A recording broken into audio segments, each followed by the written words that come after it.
What are the risk factors we consider? What's important when talking with parents, players that may come in to see you, or any coaches that would approach you on how to approach their players? That's a key question, Rick. So there are many risk factors, as you know, that put extra strain. Number one, obviously, is volume. And so number of pitches, the more that you throw, like I said earlier, you only have so many pitches in you. But, let's not forget that, like you mentioned, long toss and just overall just volume of throwing and throwing hard are a risk factor. Number one, and most important, is pitching with fatigue. And that's why the concept of rest after number of pitching, whether it's innings or number of balls, the amount of days off is very important in relative rest. And that's why we also mention relative rest after the season, like you mentioned. So pitching with pain is another one. So fatigue, number one. Pitching with pain, you should never, and I try to tell my patients when they come and they say, hey, maybe, we got a tournament this weekend, and I examine them and they're in pain. I said, that's not a good idea. You should refrain from pitching with pain. One thing that I look for when I examine a patient is weakness. And so I can test for weakness of the shoulder, and that is a significant risk factor, that if you enter a season with shoulder weakness, particularly rotator cuff weakness, you actually get weaker as the season goes. So if you're already behind the eight ball, you're not going to recover that strength. That's a significant risk factor. Loss of motion. Your shoulder should have in the throwing arm at least the same rotation, external and internal, as the other side, or usually actually a little more external rotation in the throwing arm than the opposite shoulder, but the total arc should be the same, whether it moves in one direction or not. So loss of motion is a huge one. And I've seen a number of players that have been through rehab and that sort of thing, and they come to my practice and none of that has been addressed. Interestingly, the hardest throwers, unfortunately, are the ones that do have a higher risk for injury. And that's one of the sad things, because many times they are overused or overthrown and that kind of a thing, because they are very effective, at least in scaring the batter. Playing multiple teams, we talked about that earlier, because that does introduce a little bit of the communication, but also the added volume. Poor mechanics. And interestingly, one of the things that I see is that everybody's an expert, as you know, and I'm sure you have people come to you saying, oh, Johnny's got great mechanics. I just want you to look at him. And then you look at him and you go like, well, where do we start? So bad mechanics is a risk factor. And then, the issue of warm up, again, in the colder months, you got to take a lot more time warming up, and remember that your throw volume needs to be less. And one interesting little nugget in there is playing pitcher and catcher, which are two of the highest volume throwers. And I've seen situations where a player is the pitcher, and then when they bring a new pitcher in, then okay, that pitcher becomes the catcher. And those really increase your risk. Have you seen a higher percentage of catchers come in with elbow issues? Well, I do. Last 5-10 years. Oh yeah, for sure. I've seen a number of them, and catchers do put a lot of strain, particularly your throwdowns, throwing back to the pitcher is not a. Well, yeah, and the way they throw, right? I mean, they're taking the ball back to the elbow, which to me it would seem there's a lot more stress in the elbow throughout that process than a pitcher kind of winding back. I mean, I could be wrong there, but you're absolutely right. Short, it seems like the elbow takes a lot more pressure throughout. Well, you're absolutely right. And what you teach your catcher is to bring the ball straight across your body to throw. You don't have that long wind up. I mean, you'd never be able to throw anybody down if you do it that way. Right. And so it's sometimes they throw out of balance. And then talk about stress. One of the things that stresses me is when I see a young player throwing from his knees because it's kind of cool and they can get it over to second base as opposed to putting their body into it. All stress on the arm there. Oh yeah, but I've Yeah. treated a number of baseball catchers with Tommy John surgery. Okay. And this is kind of geared towards my program, the way that I design it. We talk about when we talk, I'm a huge long toss guy. I'm long toss versus weighted balls. We talk about our exertion level, especially at the beginning. So we start at the end, after Thanksgiving, and we do long toss right away. But what we talk about is a low exertion level and a high trajectory level. So it's staying loose, long, kind of getting your arm loose. Then as the weeks come, as we get closer into February, the exertion level increases and the trajectory decreases. Is that something that is good? Is that something that I should continue doing? Is that smart? Is it not smart? How would you approach that approach? That is wise. That is exactly what you do. In fact, when we put an injured player in a throwing progression program, they have to go through a long toss process before they actually, if they're a pitcher, if they actually get into game situations or get on the mound. So a throwing progression program goes through a gradual increase in distance and gradual number of throws over a span of time that it often takes weeks. So the nice thing about the long toss is it forces you, because to do a long toss, you got to do a crow hop. I mean, if you do it appropriately, the crow hop gets your body into the motion. And so the crow hop is important because it puts your shoulder and your body in the right position, and it gets your arm stretched into where it needs to be, and the follow through, because you're really kind of using your whole body.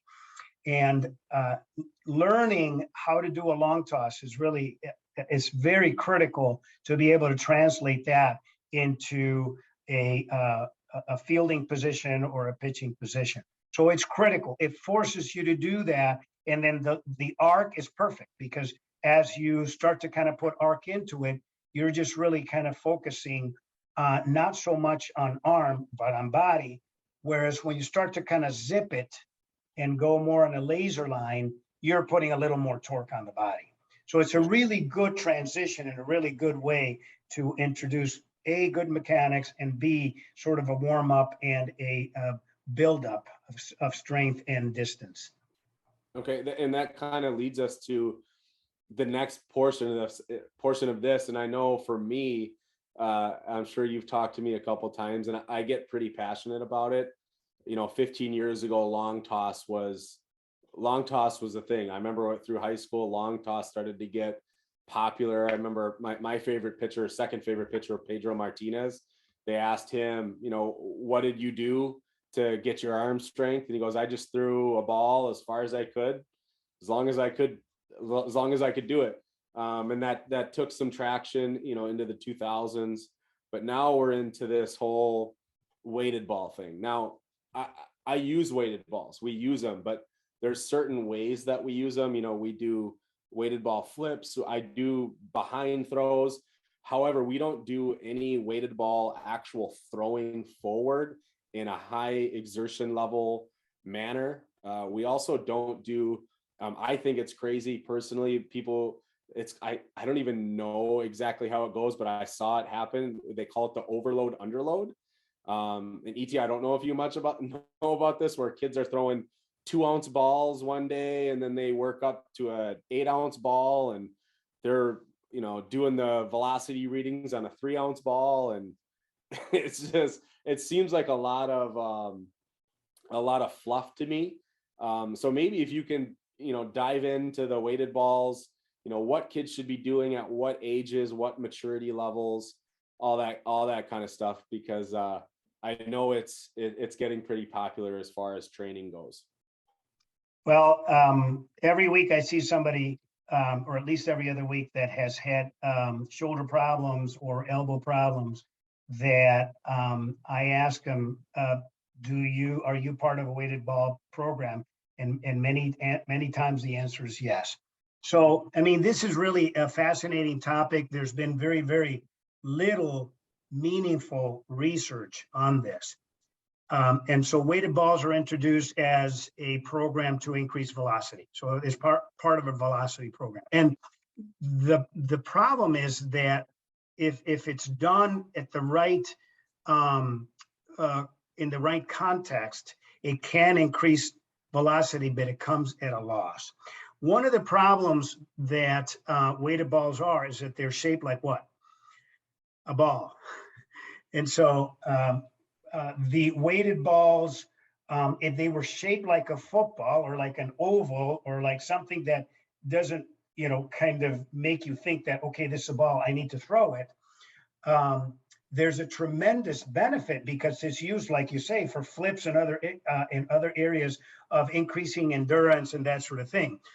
But when they're used to throw, and yes, you got the under and over load program, that's when the controversy comes in and the injury. One of the better studies out there that kind of addresses a number of players that have been evaluated showed that for the little bit of gain, and the study pointed about a 3% increase in velocity, there's a 24% injury rate.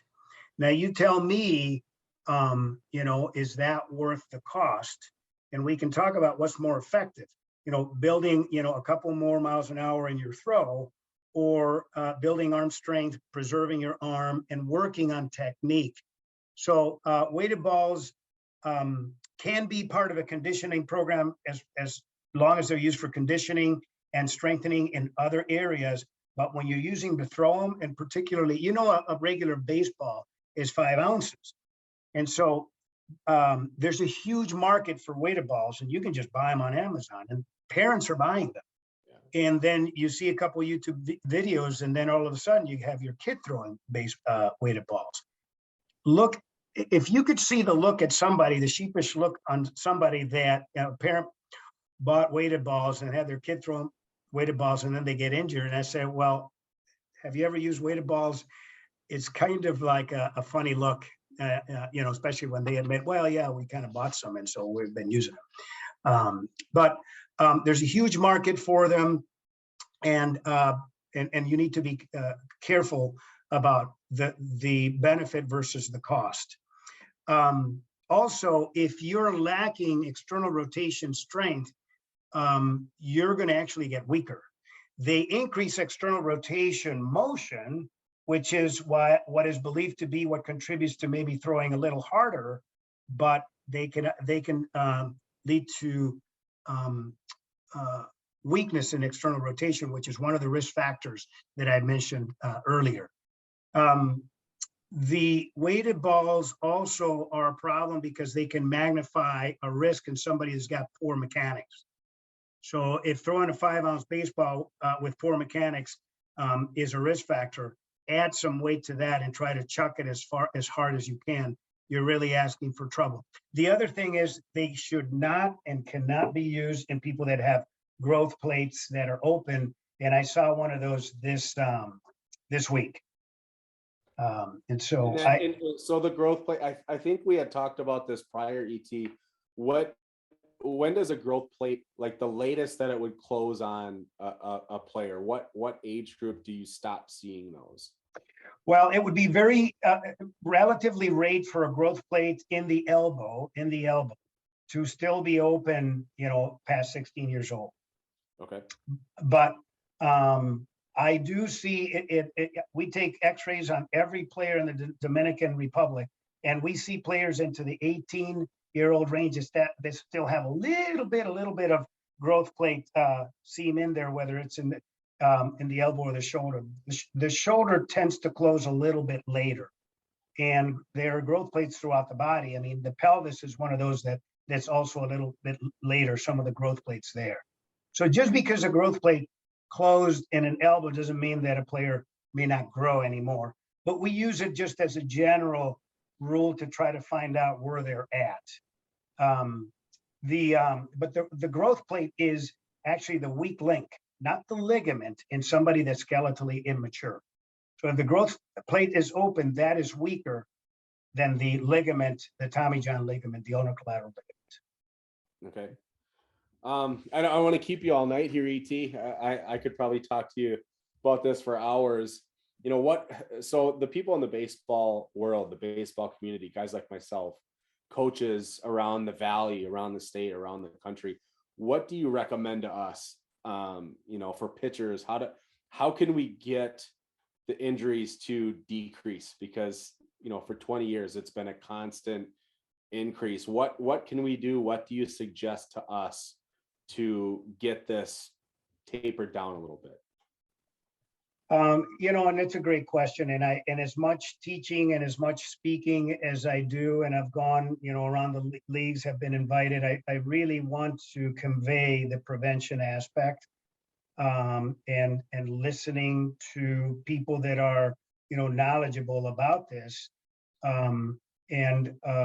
So there's no one size fits all. That's the first thing that I would say. And it's important to listen to the player and not, some parents and some coaches may not be in tune with a player that is showing signs of hurt, whether they're shaking their arm, whether you see that it takes longer to warm up. I mean, that's one of those red flags for me when somebody comes and says, well, usually I'm okay, but it takes me a little longer to warm up before I kind of work out the kinks. That's a little bit of a red flag. So being aware of the red flags is really important. There's another myth that I think is important for people to take home, is the myth that if there's no pain, we're okay. And one of the tough things to realize is that it can be a silent disease. Elbow injuries and shoulder injuries can happen just gradually. We always know about the immediate one pitch and something tore, and when that is, and they're out of the game, they can't throw anymore, or they maybe try to throw one more and they just put it in the dirt. But it's a cumulative, what I call elongation or attenuation, where there's gradual deterioration of a ligament that needs to be kept in mind. And that's why pitch counts and proper warm up and all the things we've been talking throughout this conversation are very important. Many, if not most, injuries that I see span a number of seasons. They've been lingering, they've been brewing over a period of time.